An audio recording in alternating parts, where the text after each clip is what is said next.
Oli ku Babi Television Uganda webali kubanga otambulira wamu naffe of course yonna gy'osinzira okubanga otugoberera ensonga ku nsonga nga bulijjo tweyama okubanga tuzikutuusaako wano ku mukutu ogwa Babi Television Uganda era buli kimu ekigenda mu maaso mu ggwanga lyattu erya Uganda naddala mu kibiina kya National Unity Platform ffe tweyama okubanga tukikutuusaako. Tukimanyi nti obeera mirimu gyeyo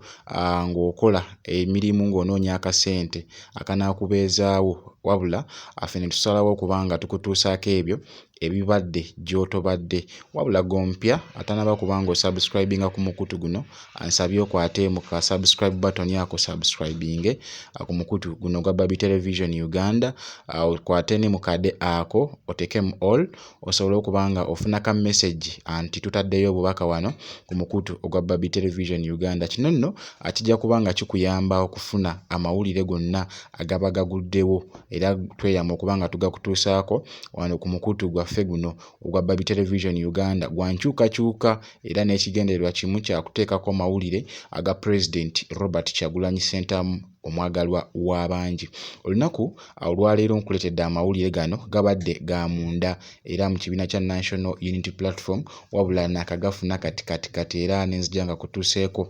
butereevu wano ku mukutu ogwa Babi Television Uganda kubanga gwe mulamu omukulu okumanya ki ekitambula mu kibiina era nga tweyama obikutuusaako. Joyce Baagala ye ebibye ekyamazima tebinaba kubanga biba birungi oba nga bitereera okusinziira nga we yali abisuubira oba we yali awereddwa amagezi ku nsonga ezitali zimu engeri gy'abadde abulyankanye oba atutte ebbanga ddene nnyo nga takiika ku kitebe eky'ekibiina kya National Unity Platform era nga ye ne Honorable Mathias Mpuuga Abedi Bwanika beebalamada President Robert Kyagulanyi Ssentamu wabula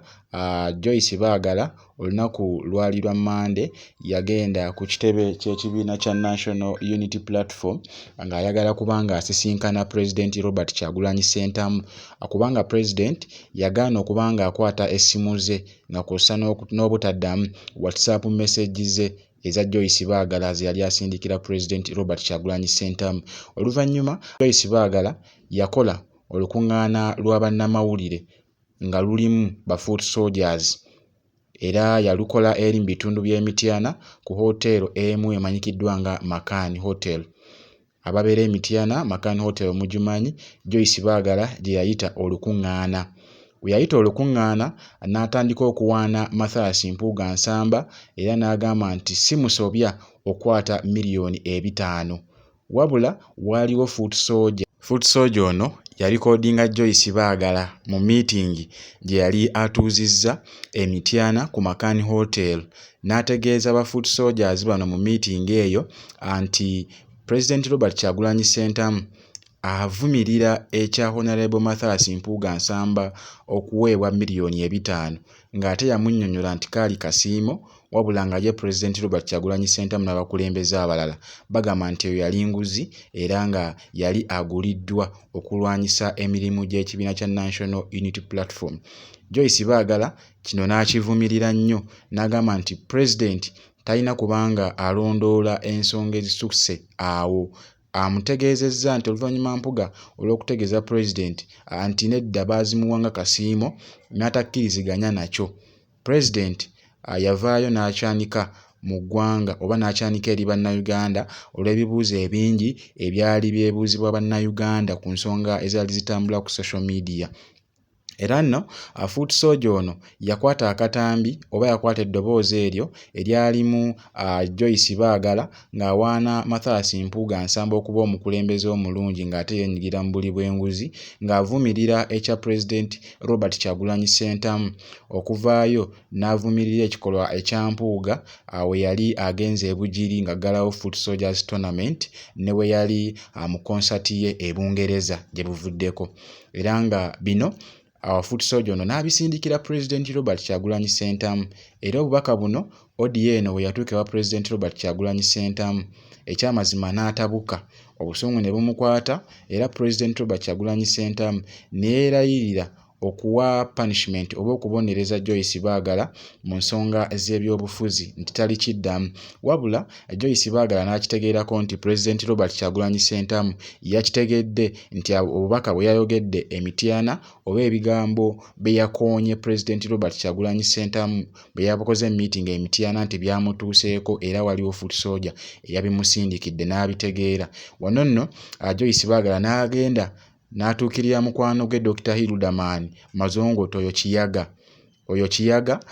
n'amuwa amagezi nti genda ewa President Robert Kyagulanyi Ssentamu ku kitebe mu ofiisi ye osobole okuba ng'ojjuza foomu omulabe weetonde, era nga Joyce Baagala mwetegefu okufukamira ku ttaka okwetondera President Robert Kyagulanyi Ssentamu, era amutegeeze yali ategese okugamba President Robert Kyagulanyi Ssentamu nti Mpuuga ye yamuwabya, ekitegeeza nti naye yali agenda kubanga amuvaamu mu ngeri emu oba endala, kubanga ebigambo bye yali ategese kyaddaaki Dr. Hildaman oba Kiyaga yavaayo n'abyanuka n'abyogera eri abantu. Jjukira nti naye Kiyaga oba Dr. Hildaman naye yagenda ewa President Robert Kyagulanyi Ssentamu ne yeetonda olw'ensonga nti yagamba nti Mpuuga ye yamuwabya n'amutwala ewa Museveni ne balya ssente okusobola okuvumaganya ekibiina kya NUP naddala okukyewala n'okugaana okukola emirimu gyakyo kisobole okuba nga kisigalira emabega nga tekigenda mu maaso okusinziira ku pulaani zaakyo zekyali kiteekateekera eri bannayuganda. Bino nno Kiyaga Dr. Hildaman n'agamba Joyce Baagala nti nze nagenda ewa President Robert Kyagulanyi Ssentamu ne mmusaba okunsonyiwa era n'akola ki? N'ansonyiwa. Kati naawe genda ojjuze foomu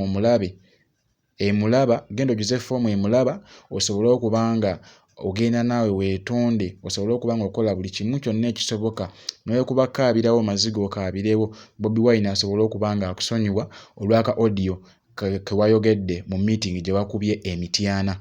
Bino nno wabula President byonna abadde abifuna bulungi nnyo era yabadde akimanyi bulungi nnyo nti essaawa yonna Joyce Baagala ajja kubanga ajja mu ofiisi ye asobole okuba nga yeetonda nga Dr. Hildaman bwe yakola. Wabula President yagaanye kubanga asisinkana Joyce Baagala olw'ensonga nti enneeyisa gye yayisizaamu n'ebigambo ebikyamu bye yagambye bannamityana okuyita mu ka meeting ke yakuba ku Makani Hotel emityana ekyamazima tebijjaamu ensi. Era President Robert Kyagulanyi Ssentamu wenjogerera essaawa zino nga we nakutegeezaako emabegako enteekateeka z'okuba nga zisikiza Joyce Baagala mu kifo ky'obwa Women MP mu Mityana District zaatandise dda, era oluvannyuma lwa President Robert Kyagulanyi Ssentamu okufuna emivuyo gino egya Joyce Baagala yagambye nti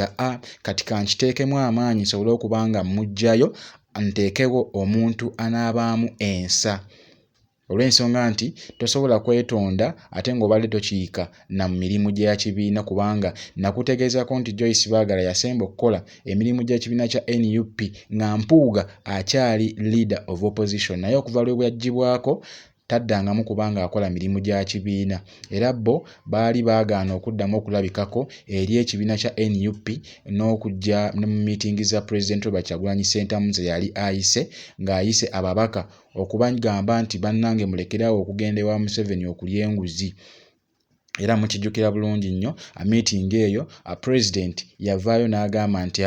Joyce Baagala n'akabinja ke akampuuga tebazze mu meeting, ekitegeeza nti bo baali bafunye oludda olutuufu lwe bagwako.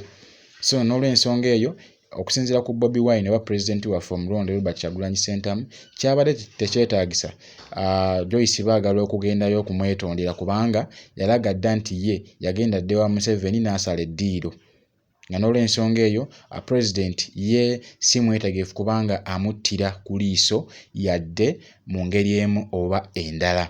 Bingi nnyo bengenda okuba nga nkutuusaako Bino nno bibadde bitono nnyo ku byengenda okuba nga nkutuusaako mu vidiyo yaffe enaabeddako. Olw'ensonga za data katukasevinge nate nkola vidiyo endala nga nyongera okunnyonnyola enkwatagana eriwo egenze okuba nga esasika wakati wa Joyce Baagala n'ekibiina kya National Unity Platform ne wakati wa Joyce Baagala ne President Robert Kyagulanyi Ssentamu. Ebisingako ku ebyo ngenda kuba nga nzija nayo mu vidiyo yaffe egenda okuba nga eddako, wabula gompya tannaba kubanga osubscribinga. Kikole, kwata ka subscribe button yako subscribinge ku mukutu guno ogwa Baby Television Uganda, okwate ne kadaako oteeke mu all osobole okuba nga ofuna aka message buli we tuba tutaddeyo obubaka wano ku mukutu wano ogwa Baby Television Uganda. Osobola okuba nga otambuza eggulire lino oba information eno etuuke ku buli munnayuganda yonna gy'asinziira okuba nga akakkalabiza emirimu gye. Katusinkane mu vidiyo zaffe ezinaaba ziddako, atakuumira mpeera abankuumire, amusirwe bulungi, mweraba. Bingi nnyo bye tukyabatuusaako, wabula mugende mu maaso n'okuba nga mutugoberera, mugenda kuba nga mubifuna mpaawo.